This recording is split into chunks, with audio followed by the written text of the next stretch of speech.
going through that whole process of writing the book, you go through a memory lane. And going through the memory lane, it made me realize I heard the word no a lot in my life.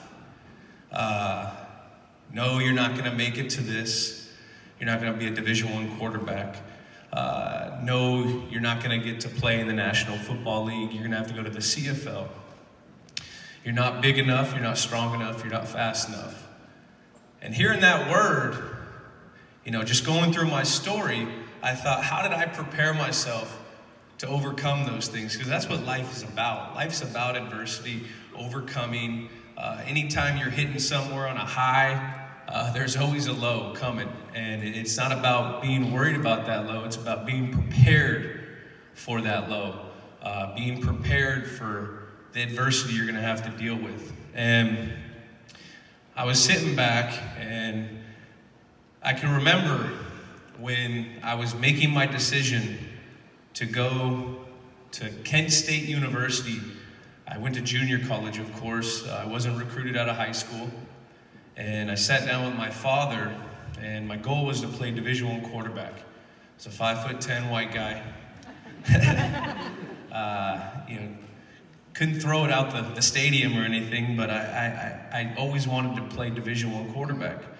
And this school out of nowhere, gives me a call, and they say, I didn't even know, the only thing I knew about Kent State was that there was one of the first shootings, May 4th, 1970, where the National Guard shot down 4 students for protesting the Vietnam War. So that's the only thing I knew about the MAC and Kent State. And then my dad and I sat there and went over, like, you're gonna go to a new place, you're not gonna know anyone, but you're gonna have an opportunity to get to do what you tried to achieve your whole high school or life at that point.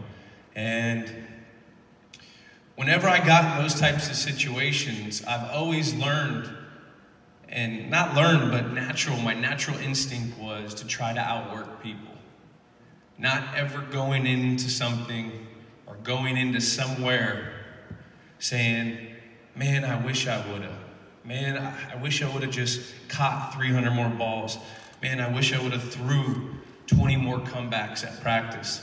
So I don't know if it's a sense of that I have a little craziness, but it is. It's that voice in the back of your mind, always, making you want to go out and do your best. And through my NFL career, I've learned, just being with the New England Patriots, that preparation is everything. Going out on a Sunday is the fun part. That's when you get to go play in front of the fans, you get to play on TV, you get to play the game you love.